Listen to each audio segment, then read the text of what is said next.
This video is a continuation of my previous Mega Man Zero review from last year. I'll just assume you've seen that video or are familiar with the first Zero game at the very least, so I can save us both time on re-explaining the series and its development. Not every one of these videos needs 10 minutes of setup. Straight to the point, Mega Man Zero 2 launched in mid to late 2003 on the Game Boy Advance, depending on your region. Almost exactly a year after the previous game, and the same year as, oh, gross. Hope Zero 2 was a bright spot in that disastrous sequel cesspool. Before we jump in, let me let you know how I went about this. We're playing on the Zero ZX collection, same as before, but I'm switching the playthroughs around this time. When I reviewed Zero 1, I initially played my first real playthrough with the checkpoint assist mode activated, which adds more respawn points that also act more as a save state that you can return to rather than a standard checkpoint. This was a massive improvement to that game, as the original Mega Man Zero had a needlessly punishing extra life system that could cause you to fail a stage entirely and be forced to skip it.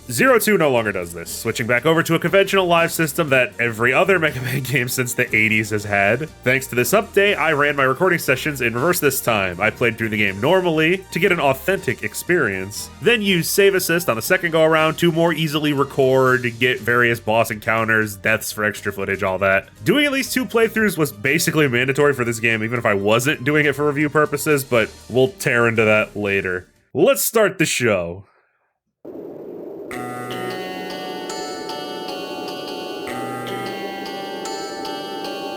Zero 2 plops us in a year after Zero's defeat of Copy X. It immediately hammers home a point that was only briefly mentioned in the original game. The Earth, outside of places like Neo Arcadia, is a barren craphole wasteland, devoid of life and resources. No matter where Zero goes in his directionless quest, it's the same story. Angry mechanoids and Arcadian troops hunting and scavenging the remains of the world, including Zero himself.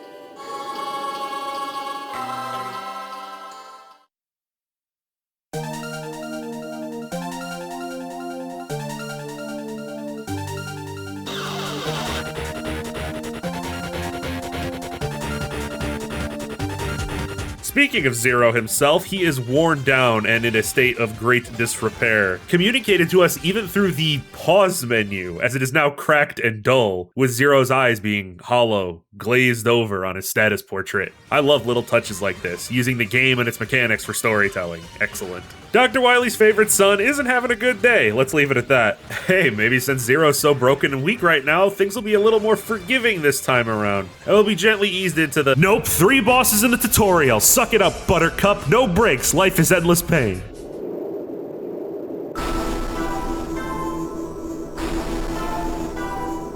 An energy-depleted Zero is saved from near death by Harpuya, who managed to be roaming the massive wasteland in the exact location we were at the exact time we passed out. Also, Aztec Falcon is a dog now. What the dog doing? Perspective shifts over to the fancy new Resistance base. With CL busy with her work and Zero missing entirely, the Mavericks are now led by the newly appointed Reploid Elpizo. There is one of those audio dramas that explains his whole backstory, but it was released on the soundtrack for Zero 3 and doesn't make any sense if you don't know what's happening in that game first. Whatever the case, CL trusts him, so I guess that's good enough for now. X, I presume they mean Copy X, has yet to be resurrected after he had a fit and exploded himself last year, leaving Neo Arcadia without a leader, making this the perfect time to strike back against them. Immediately, the presentation sticks out. It is a giant step above the first game. We have actual text boxes rather than black squares. The cutscenes have more moving graphics and camera work, and overall things feel more polished than before. It's a good sign. When they catch word that Zero has been found and dropped off by an unknown party, CL rushes to the infirmary to see him. Servo managed to bring Big Red back up to working order, though his equipment wasn't so fortunate. All of Zero's weapons, sub-tanks, etc. were broken over the intervening months, with only his Buster and Saber being easily restored, albeit back to level 1 because the weapon level system is still here. Oh, look at that! Even our menu has been updated to this sleek new one. Zero explores the base to get a feel for how things are going since he left. First, meeting Elpizo, who introduces himself in the next room, informing Zero of his plan to destroy Neo Arcadia. Zero, of course, scoffs at this idea, and instead offers his much more reasonable solution of, I don't fucking know, do nothing. Elpizo does acknowledge Zero's legendary status whenever they talk to each other, but more so in a passive joking manner, rather than with the worship and reverence of everyone else, while Zero himself isn't really sure what to make of Elpizo at all. Next up is CL, who brings us up to speed about her new energy source. She clearly missed Zero during the year he was gone, but her new focus on her sciencey stuff makes her come off as less clingy and one-note than she was previously. Lastly, we stop and talk to Servo, our weapons guy. He gives Zero back his repaired shield boomerang, as well as an upgraded replacement for his triple rod, now called the Chain Rod. I'll dive into this when we get to using it. As Zero heads back, he walks in on Elpizo, who still insists on sending his soldiers off to directly assault Neo Arcadia, and while Zero doesn't agree with their aggressive tactics, he still agrees to help them nevertheless. The Resistance have a series of more covert operations lined up that would be better handled by a one-man strike, making them perfect for Zero. And thank you, Inti Creates, for returning to the standard Mega Man boss selection screen. No way to know the boss order yet, so we might as well just blow through them in sequential order. Zero's first mission is to head to a collection of ruins out in the forest to rescue a squad of lost Reploids and help them secure whatever it is they were searching for out there. This is going to sound like the dumbest, laziest critique imaginable, but this just feels like a Mega Man level, a feeling I never got from Zero One. I think the repetitive open world-ish structure of that game left a lot of the stages feeling similar and kind of bland and empty. But Zero Two returns to heavily themed levels with considered linear layouts and is all the better for it. Almost straight away here they throw us into learning the Chain Rod. The Chain Rod can be used to grab and yank enemies and objects towards Zero, or it can be used in the reverse sense to pull Zero towards solid surfaces. It's a tad jank, I'll be honest. The hook's hitbox does not match the actual sprite of the spear tip, and since the chain can only shoot out in 8 linear directions rather than a full 360 for obvious reasons, angling your hook while falling in midair takes quite a bit of practice. But the cool stuff you can do with it makes up for that, I suppose. We enter the ruins, we fight a pissed off wall, which actually that's standard Mega Man fare, that checks out. I'm already getting a ton of use out of this hook thing. Like the secret area down here with the holy shit, a real sub-tank. Praise be to Inti Creates. They reverted sub-tanks back to being hidden collectibles instead of hiding them behind cyber elves exclusively. 2 are now found within stages, with another 2 still being locked behind the elf system, but trust me, you don't need more than 2. Just keep going, wall jump up here. Oh crap, this is a whole nother path. Let me go back down and see what's to the left. I am issuing a warning right now. If you don't like hearing me complain about this game suffering from the GBA's small screen, you should just click off the video, because Zero Two is even worse than the first game in that regard, if I'm being honest. Zero arrives in the clearly denoted boss room to find another Resistance soldier trying to take something called a baby elf from Jake the Snake Roberts. Zero steps in, causing a fight to break out, and I'd be very confused if it didn't.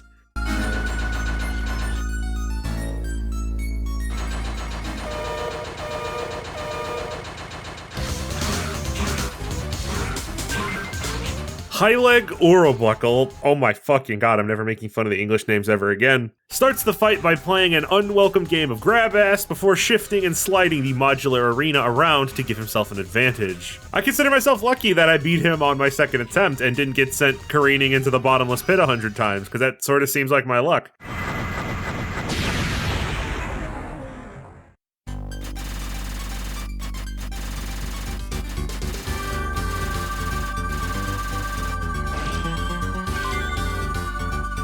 When clearing a mission, if you fulfilled certain requirements, you'll be given a new armor form. Forms are augmentations that change Zero's color while altering his stats and abilities. Since they aren't obtained in any sort of linear order, we might as well just talk about all of them now.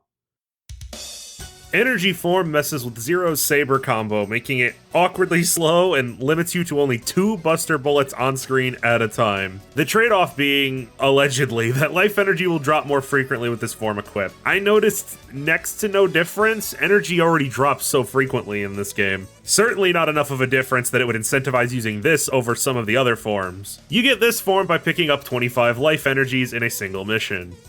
X Form's blue palette is inspired by Mega Man X himself, and fittingly this form's purpose is strengthening the Buster. Bullet damage is buffed slightly, and up to 4 shots are allowed on screen at once. Which doesn't really matter considering the tiny screen size could barely even fit 4 bullets at once. Zero's Z-Saber combo is also reduced to a single large swing, mirroring X's method of using the sword in X6. This form activates by blowing up 50 enemies with a Buster.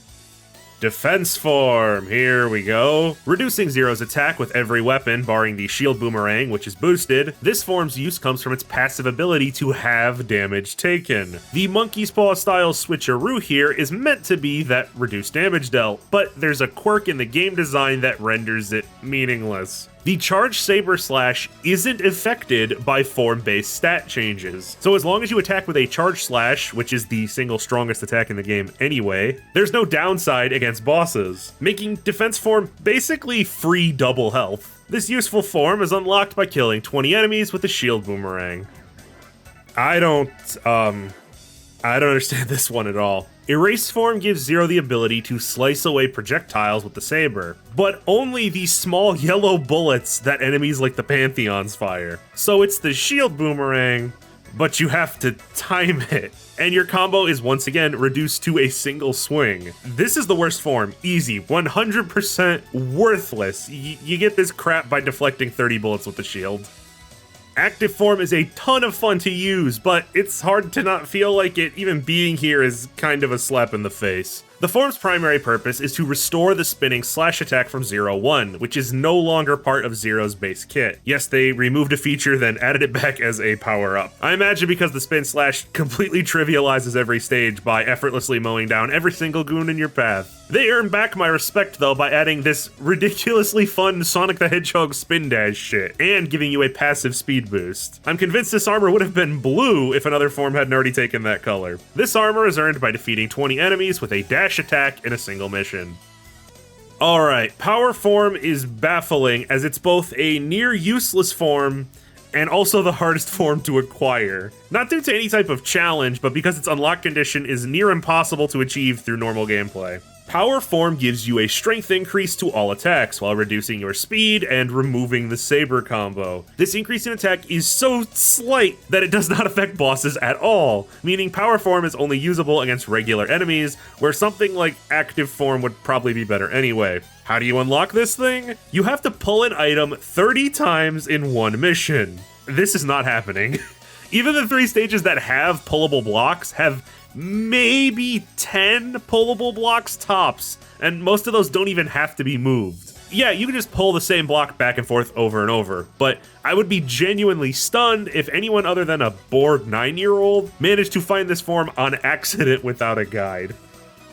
Rise Form swaps out Zero's final combo swing for an upward slash that deals more damage and can be used to reach higher enemies or angle your attacks in a different direction. According to its stats, this form should have faster movement speed, or faster attack speed at least, than Zero's regular combo, but it just doesn't. It's the exact same speed as normal form. I'm not sure if this is a glitch or an oversight. Rise Form is unlocked by killing 10 enemies while in the air, and considering how much jump slashing you'll be doing, this is likely the first form you'll get, and is just objectively better than normal form, so you'll be using this if you don't have access to any other forms.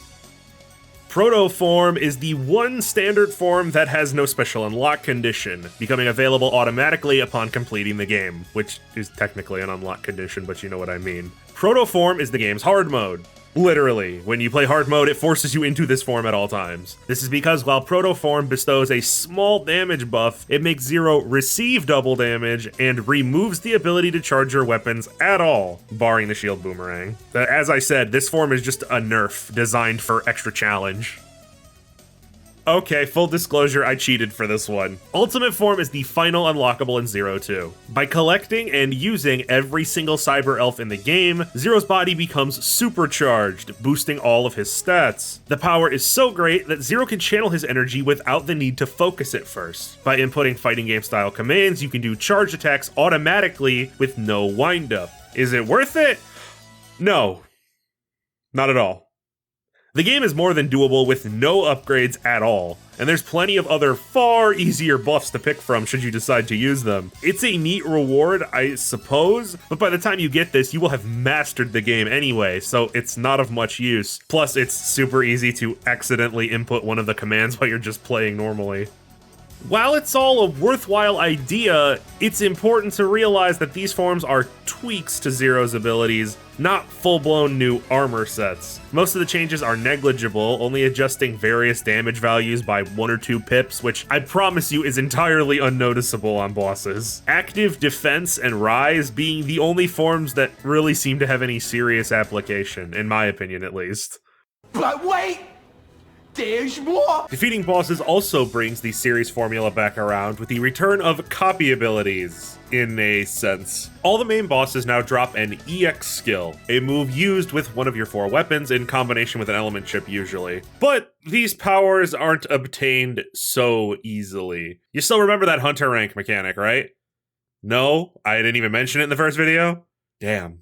Well, it's because it didn't do anything in that game, but it does now. You get a persistent letter grade at the end of each mission based on your performance, and you can only get a skill if you had an A when you entered that level. Yes, when you entered it, the actual grade you get during the mission itself doesn't count. I don't know why it's programmed that way. Bottom line, you will not be getting many of these on your first playthrough. You'll be exploring the levels for items and learning boss patterns, which will severely limit your ability to get high rankings. Even if you complete your mission, get through a level without dying, and barely take any damage, you'll still need to blow through the stage pretty fast to maintain an A. Which wouldn't be a big deal, but if you screw up, that's it. No redos unless you reload your save. Replaying a stage will not earn you a new rank. So if you get a B, you'll permanently miss an EX skill for that playthrough. Even using the casual mode from the ZX collection doesn't unlock these, so you have to get the proper rank requirements. Though I'll admit now, if you're trying to get the high rankings and only that, it's actually pretty easy to do so. You basically just have to blow through the level with the saber equipped, slice every enemy you pass for the enemy bonus, and ignore everything else. If you can do that without dying, or only dying once or twice, you'll A-rank every stage no problem. Once I started my A-rank playthrough to get all the EX skills, I only struggled on 1 or 2 stages for reasons I'll explain later.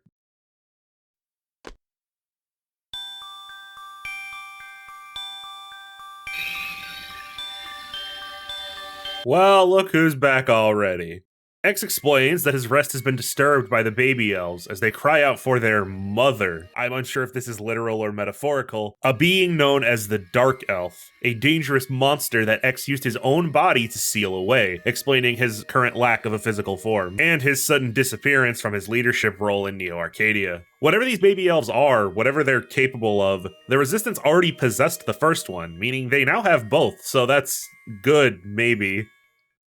With Cree and Pre now secured, Zero transports out to a server farm in Antarctica to destroy some Arcadian equipment. And it sure is a fucking ice level. You see, dear viewer, Mega Man characters arbitrarily sometimes can't wall jump on ice, and it completely neuters the dash as well. It's very easy to slide into enemies or traps if you don't take your time to learn the controls. This level completely nerfs Zero's greater acrobatic skill that this series was more focused on. You'd think the fire chip would be able to do something here, maybe melt the ice on the pipes, but no. Even if you unlock the fire chip before coming here, nothing, which is bizarre considering how involved and destructible some of the other levels are. It's not that big of a hindrance though. It's not like there's a whole second half of the level which consists of nothing but dash jumps and oh, you know the joke I'm doing by now to show the stupid death montage.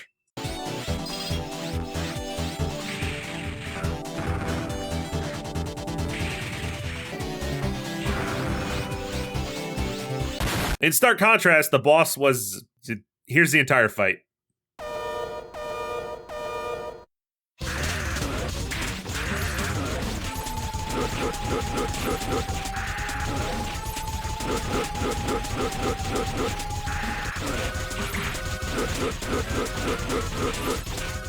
Bofa.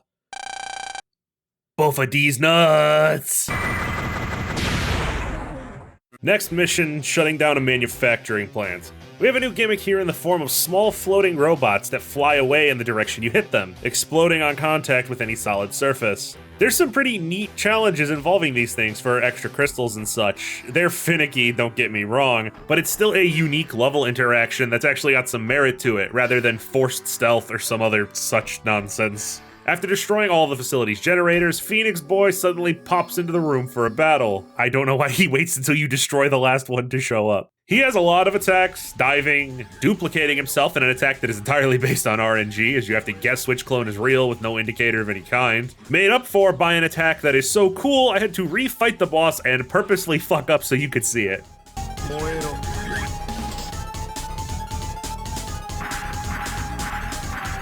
Yes, those are data recreations of Vile, Agile, Bit, and Kernel. God, I wish these games had more fan service shit like this.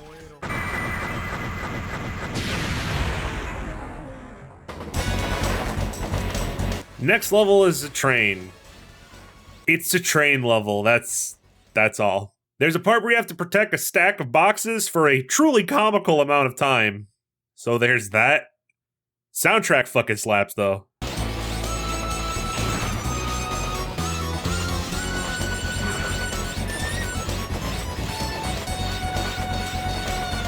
Slash boss guy. I'm on a fucking schedule here. I ain't looking it up. I don't care. It's gonna be something dumb like Stab Wolfist Spinderson or something. He's like every other Mega Man slasher boss. He jumps around while swiping at us and throwing energy crescents. Energy croissants. Which is perfect, because those croissants will go great with my big bowl of Screen Crunch. I get what you want to do here, but I cannot fucking see the boss. The GBA screen is not big enough for this. You can't see what attack the boss is preparing, and your shots arbitrarily disappear after a certain distance. The boss isn't hard, it's fine. It's that this trend is not going away, and I'm starting to worry it will never be fixed, and I'll always just have to guess what the boss is doing rather than seeing it. Hey, did you know that when you defeat a boss, it takes all of your control away for the death animation? I just thought you should know that. Buddy, I got 3 sub-tanks. I don't give a shit. I will get right in your face and I will murder you. Oh my god, are you serious? Back at the base, Elpizo prepares for the attack on Neo Arcadia, which will likely see many casualties for both sides. Ciel hears the announcement and runs in to ask for just a little more time to finish her work, hoping that her alternate energy source could be used as a bargaining chip to stop the Neo Arcadians' exterminations. Elpizo shoots down the idea instantly for what I hope would be clear reasons. Ciel is an optimistic person, I get that, but there is no way that they'll just stop and say, oops, sorry for the genocide, because you willingly gave them infinite resources with which to kill you. The remaining characters who aren't violent murder machines, literally I suppose, beg Zero to go watch after Elpizo and his forces. Alright, let's see how that operation's doing. Oh, not great, huh? Zero barges in at the last second to save Elpizo from the fallout of his brilliant strategy, but is instead met with those conveniently color-coded Copy X cocksuckers. Wait, I know you obsessive freaks, let me think. Tsundere-kun, Token Girl, and not even good enough for X-Dive. Didn't there used to be a 4th one of you? Oh, right. How'd that go for him? Gosh, you're a bunch of sore losers, aren't you? Zero prepares to intercept the bomber, but stopping to think about it for a second, he doesn't know the first thing about defusing a bomb that you can't just cut in half. So CL insists on coming along to help. The gang prepare a portable trans server for her when the time is right, and Zero boards a shuttle flying off for the bomber.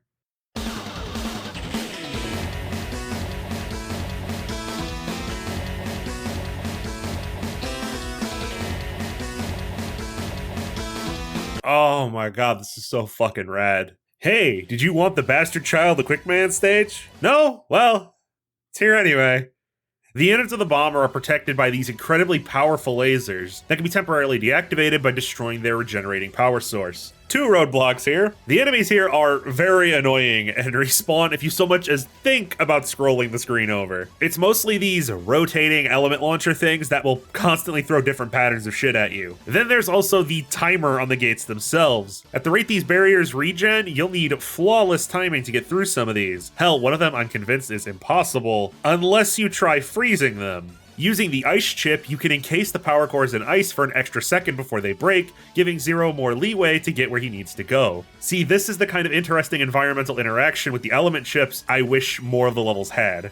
When we reach the core, CL warps on board to disarm the bomb, and hey, I found a use for that shield finally!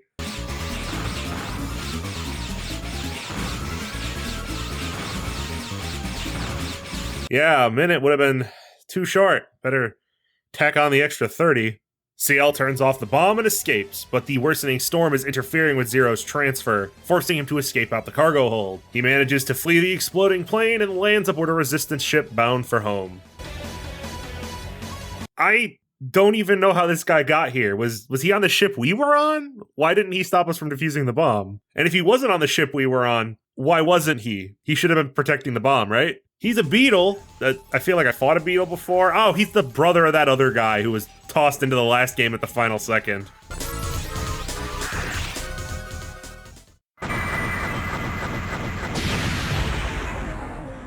Disaster averted. But for how long? Elpizo quickly left the base after being healed. Feeling his weakness was responsible for the failure of the operation, he leaves to try and take matters into his own hands. So of course everyone is like, Zero, could you go get him? Back to the forest ruins to look for Elpizo. Oh shit, that was convenient. Infinite plans to use Krié and Prié to awaken their mother, the Dark Elf, and use her to grant himself greater power. This level is, okay. It's almost entirely made of destructible and movable blocks. Nothing special of note. The boss, though... I'm tossing this frog right into the blender. He calls down these worms, and if he eats them, he'll megamorph into somebody's DeviantArt gallery and roll around very fast. The worms also act as a shield. If this asshat isn't in his smallest state, he takes no damage, stretching the fight out long past its welcome. So clearly you should destroy the worms, unless he's standing in your way, or the worms are out of reach, because there's no way you could destroy 6 at once, in which case you're gonna have to choose between praying you can dodge another round of rolling, or just tanking the hit and hoping you're fast enough to destroy them anyway. Not to mention that the boss is also bugged. The caterpillars he drops down load before they even start dropping. So if you try to do a dash jump off the wall to knock him down, you'll just hit the fuckers before they even enter the screen. This boss fucking sucks. And since that amphibious asshole wasn't paying attention, Elpizo managed to walk right into the temple and do what he needed to do. X tried to intervene, but his power is severely weakened because his body is still locked down inside the heart of Neo Arcadia, being used to prevent the Dark Elf from escaping. We'll just have to try catching Elpizo before his preparations are complete. Back to Antarctica to search for Elpizo, and this level just confuses me. It's 2 minutes of walking over snowy, flat ground. Like, really, that's it. It's not horrible, it's just short and uneventful. Waiting at the end is Leviathan, and her fight is exactly the same as last time. I gotta assume this stage was affected by cartridge space limits or time constraints or something. Next, we head to the site where the bomber ship crashed, just outside of a cavern filled with crystals. There's a really cool effect here where you can only see the crystals when the correct colored light refracts through them. So you have to call out these lightning bug robots to see where you're going. They are also a godsend because these little glowy bastards have an absurd drop rate for energy crystals, making this an excellent place for grinding cyber elves. The boss here is Harpuya, and I was going to say his fight is a repeat as well, but there's actually one clever thing they've added. In the original battle, Harpuya could be stun locked with the Ice Buster when he performs this combo attack, but now he follows it up with an invincible dash sometimes, which forces the loop to stop. The ice still fucks him up pretty bad though, so I had to not use it or else the fight ends in 10 seconds and I wouldn't have had any visuals here. Back to the lava plant with a ton of tight jumps, be it these containers of molten materials or all these vats of molten molt. Yeah, I don't know, this one's fine. Fafnir is here searching for Elpizo as well, but the 3 guardians cannot quell their boner for Zero, so we have to grind him up real quick. He is, once again, the same as his previous encounter. A Lek shot makes quick work of him. I forgot to do another recording without his weakness. Oops, he's dead now. Well, we managed to accomplish a whole lot of absolutely fucking nothing in the past hour. Wonder how Elpizo is doing.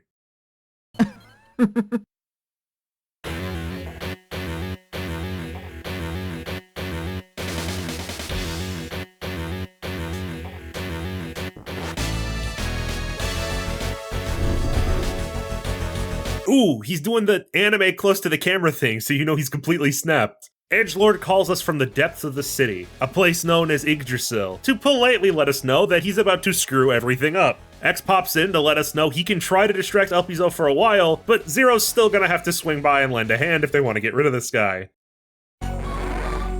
So after we have ourselves another short level, we come face to face with the terrifying Rainbow Devil we already fought. Inside the city walls, we have our next stage, which brings back that floating bomb gimmick from earlier. It's a fun little sort of minigame, so I don't mind it coming back. This stage is once more very short, so I don't have anything to say about it. Falling down a sudden shaft, we come up against... oh, it's you. Is this game gonna stop reusing bosses, or...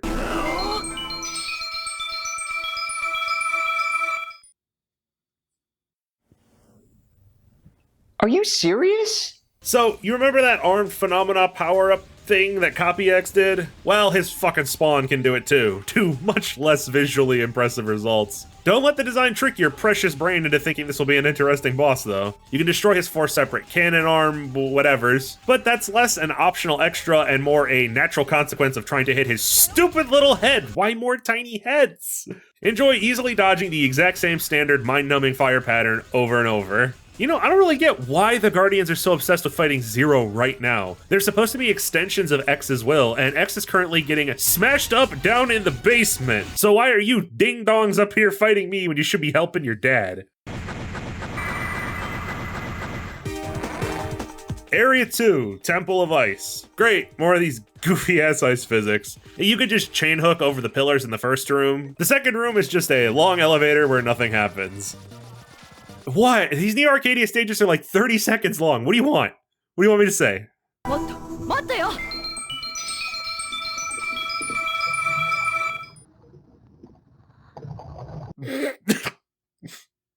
No comment.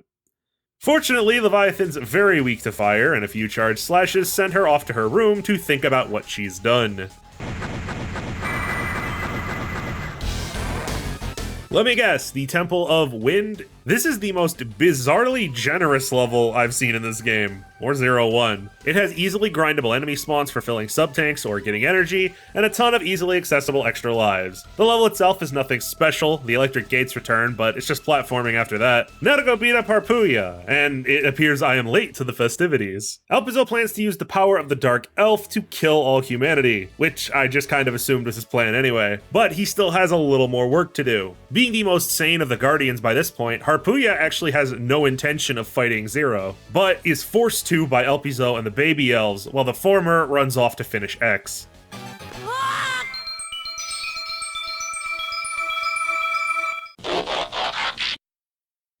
Helicopter Harpuya is the easiest of the 3 Guardians this final stretch, having easily avoidable attacks and being obliterated by the ice chip. This is thematically appropriate though, as it's clear even as you continue fighting him that Harpuya does not want to kill Zero, and is struggling greatly as he tries to stop himself.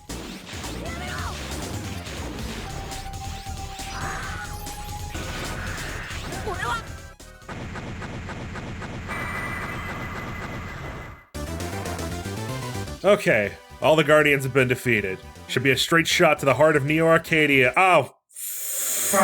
Right, this is a Mega Man game. It's boss rush time! Can you hear my eyes roll? There are small level sections in between the rematch teleporters. First room is fine, first set of rematches is fine, second room's a little tougher, and the second set of rematches can be a bit of a pain. Not just because of that goddamn frog, but especially this one where both of the Beetle brothers fight you at the same time. And if you're playing this stage as part of an A rank playthrough, get fucked. See, every boss, even before you reach this rematch stage, has a special EX attack that they'll only use if your rank is at A or S. These attacks take out a third of your fucking health, have huge areas of effect, and the biggest cop-out of them all, some of the bosses become invincible for the duration of the move. So you get situations where you get the boss to half HP, and then they just keep using their EX attack over and over, and you can't hit them. The few levels I did have trouble A ranking were because of this bullshit. Remember, you only can really die once if you want to keep your rank, and taking damage lowers your rank as well. So it got to the point where I would be subjected to the agony of replaying the entire stage from my save file over and over. Or you can just throw during the Neo Arcadia lead-up stages to lower your rank, because the final stages have no A rank rewards.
Alright, we're back. So I can barely see what this bastard is doing, but I can't tell he has a sword and likes shooting stuff. So, big switcheroo from the rest of the bosses in the game.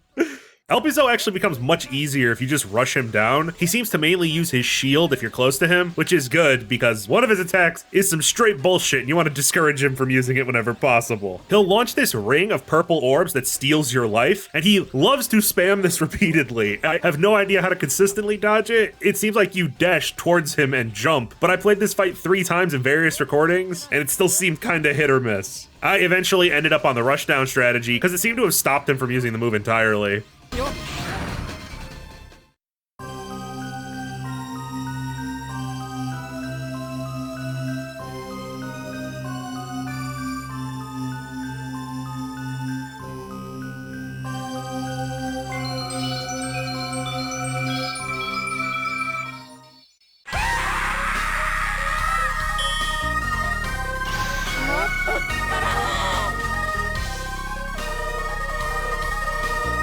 Oh, a big floating bitch with a small head hitbox. How original! While having more health than his previous form, Dark Elf Elpizo is more predictable due simply to his size and the fact that you can actually see what he's doing rather than him being hidden off screen the entire time due to screen crunch. He's far easier than Copy X due to simply how huge his arena is, leaving you copious amounts of space to run around and dodge attacks instead of falling down a pit. A surprisingly chill ending battle for a game that had some serious boss jank in spots.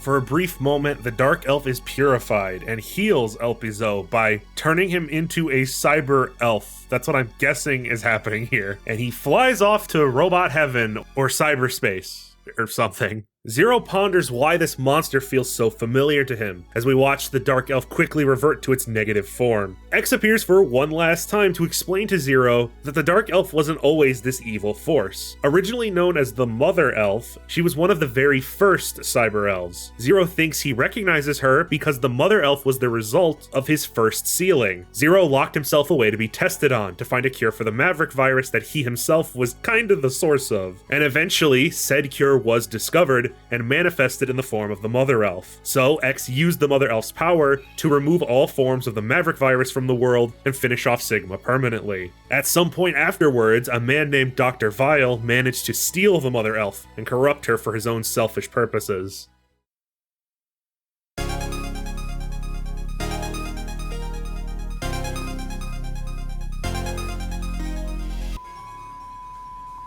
That's it?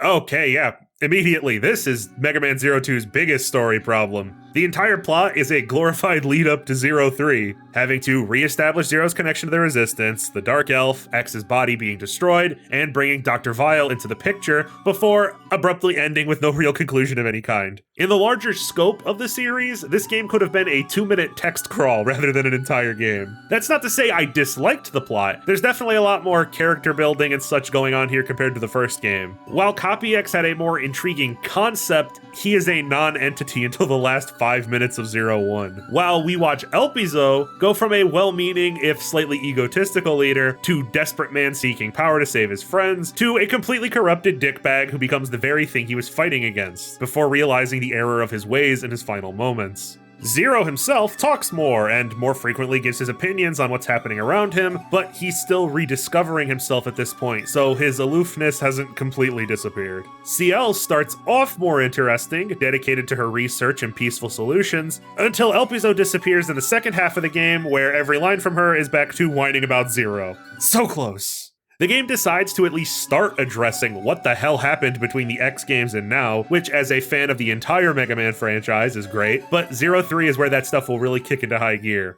I like the gameplay changes as well, in concept mostly. The forms are a great way to give you little rewards to work towards and slightly tweak your gameplay style to fit certain situations, even if they are a tad underwhelming, doing something very basic or almost nothing at all in some cases. To no one's surprise, even though I didn't mention it that much in the video itself, I'm still not a big fan of the entire elf system as a whole. The game's only incentive to explore is finding elves and the energy to feed them, and the game still smacks your hand away when you try to get all of these collectibles. Not to mention you're wasting time and likely taking extra damage searching for this stuff, so your rank is gonna suffer again. It's such a backwards system. Do you want me to use this huge chunk of the game you made or not? The game wants me to play it super fast without any upgrades, and that's fine. Then why are cyber elves such a huge part of the game? Why are they the only incentive for exploring stages other than the 2 sub-tanks, I guess? You might assume that you could just use the elves on your first playthrough. They're for new players, as you learn the game and then forego them on subsequent runs.